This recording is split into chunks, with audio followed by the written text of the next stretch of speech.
Hey guys, what is up? It's Dusty here and welcome back to another episode of the Daily Crypto News. Today, talking about Luna Classic, or actually Luna, UST, Luna Classic, all that crazy stuff. And actually, I want to also show you guys the view before I leave in just a little bit. This is the view from my hotel room and I'm absolutely loving it, guys. This is, of course, over in Singapore, as I already showed on my Instagram.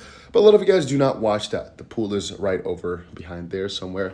But I digress. Let us talk a little bit about the whole Luna Classic situation. Because, well, people got very excited over the last 24 hours or so because of some news that was shared over on Binance/Twitter. Let me show it to you guys. So you can read it right here. Binance to implement Terra Classic burn mechanism on trading fees. And the article was updated somewhere late last night as CZ posted it on Twitter. Now, the calculation of total trading fees, I'm reading this little part right here right now, on Luna Classic spot and margin trading pairs to be burned from the previous week will be done every Monday at 12 UTC. The subsequent on-chain burn transaction and weekly report will be updated by each Tuesday at 12 UTC, basically. So every single week on Monday, we're going to get ourselves the actual burn, and then the day afterwards, we're going to get ourselves that report. Now, the first batch was actually done today, which the entire community got absolutely wild over. And let's actually check out right here, right? So officially it's batch 2, it says. For the latest burn records, please refer to the table below. And here we get ourselves our first batch. This is the first. No, I'm getting confused right now. It is officially the first batch. It was from the 21st of September to the 1st of October.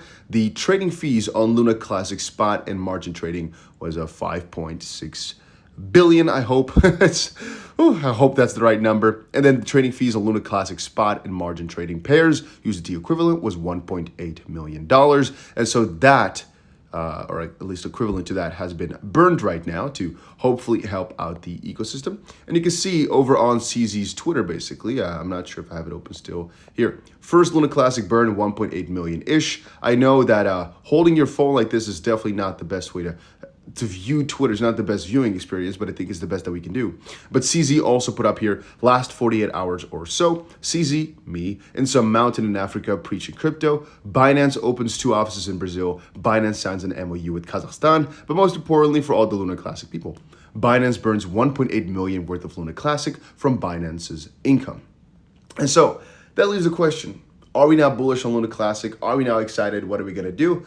To be honest with you guys, Luna Classic is not a coin that I pick up every single day. And that's also not something that I recommend. It is a risk to reward basis that you should kind of explore this one on. So that means you look at it and think, okay, what are the risks? Well, the risks are that it never recovers and that it stays basically at practically zero, albeit that they have new burning mechanisms and new incentives in place. Why am I saying that? Well, because it's mostly dead. It's a community effort, like with a GME, like with a lot of these Wall Street bets type of endeavors, where you're not guaranteed absolutely nothing and you're not buying it because of utility. You're buying it with the idea that somebody else will pay more for it. It's kind of stupid. Then again, I do understand and I do see the potential in this actually succeeding. I actually see some potential in it doing really well, mostly because, well, the community is very strong in that sense and people basically don't want the new Luna. So they're going to, with the idea behind the new Luna, buy Luna Classic, if you guys get my drift. At least that's as far as I'm concerned, right? That's as far as I can fathom as to why people would be buying this.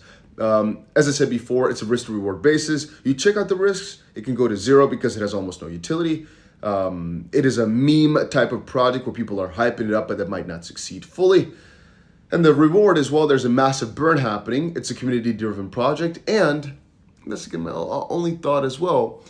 If it does really well, then Luna Classic and UST, or USTC at this point, can really have a crazy ROI. If at some strange manner, people decide that actually, no, we should bundle together and go for this, the return of this could be absolutely amazing. And I think that's what the majority of people are in it for. The fact that it might be able to do exceedingly well. The fact that it just has a slight pinch, there's a pinch of hope that it just goes absolutely bonkers. And I guess to that extent, I cannot really say don't go for it. I'm just saying, man, people are hyping this up a little bit too much. They're making it sound as if this is a no-risk type of crypto. That's not it. There's not a lot of utility left. And if I'm mistaken that, please correct me down below. But it is to some people worth the risk, because let's say they put $100 in. Worst case, they lose $100. Best case, they win 10,000. With this crazy meme endeavor. And that was actually the entire premise behind most meme coins anyway. It's a little reward or a little risk that you have to put in, but a massive reward if it does pay off. Most of the times it won't, but maybe, let's say maybe, that if you tried the same bet 100 times, you'd actually be very successful, because the average ROI might actually be more than 100 even, right? Average ROI. So if you just try it once, you might not it might not work at all. If you tried 100 times, and the same thing kind of goes for, I guess, just buying different coins, and why diversification is so important, it might just do well. It might literally go absolutely bonkers. There's more and more burn mechanisms coming in. Potentially, they might think of some other endeavors in the near future to just get this number of Luna Classic down, And that's what people are waiting for. Might succeed, it might not. But at least you are aware that Binance right now has joined the team. People went absolutely bonkers because of this, and people are now speculating that massive amounts of Luna are going to be, or Luna Classic, sorry, are going to be burned, and that's basically going to get the price up and up and up, piece by piece, as it becomes more scarce. Let me know down below what you think about Luna Classic. Are you still holding, yes or no? And that was just a quick little update to explain what's going on, as I'm basically getting out of the hotel room in like an hour or so. And I'll see you guys again, just showing you the view once more, guys. This is one of the most beautiful hotels I've ever been in. It was definitely a pretty penny to get this one because of the F1 weekend over here in Singapore, but it was surely worth it. It was beautiful. It was an amazing experience, and I definitely recommend it. Check it out, and I'll see you guys again in another one.